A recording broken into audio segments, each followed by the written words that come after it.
सुब्रमण्यम भारती एक तमिल कवि हैं और लेखक भी हैं। उनकी एक कविता है स्वतंत्रता का पल्लू।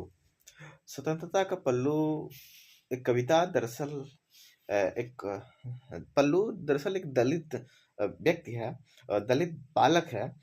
स्वतंत्रता का जश्न वो किस तरह से मनाता है, उसी को इस कविता में उन्होंने रेखांकित किया है।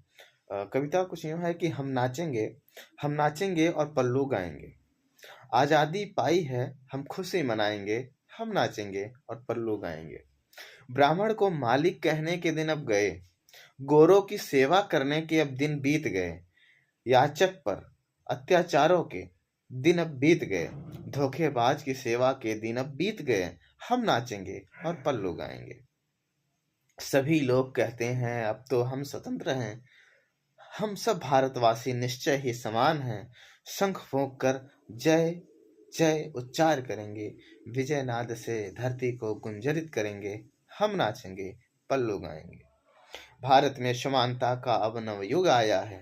छल प्रपंच से पूर्ण मुक्ति का युग आया है। सज्जन की महिमा गाने का युग आया है। दुर्जन विनाश का अब सतयुग आया है। हम नाचेंगे और पल्लू गाएंगे। कृषि पूजन कृषि का पूजन, उद्योगों की वंदना करेंगे। मात्र उदरपूर्ति की भर्त्सना करेंगे। उसर भूमि को सींच सींच कर हरी करेंगे। दलितों की सेवा करने में नहीं थकेंगे। हम नाचेंगे और पल्लू गाएंगे।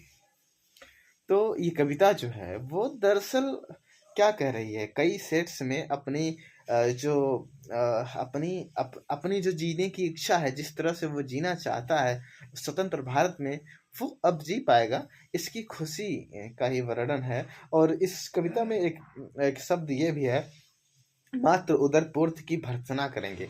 मतलब कि पेट के एक छोटे से गड्ढे के लिए, उस छोटे से गड्ढे को भरने में हम अपना जीवन खपा देते हैं, अपना पूरा जीवन उसी में लगा देते हैं। उसी तिकड़मबाजी में पूरा जीवन लगा देते हैं।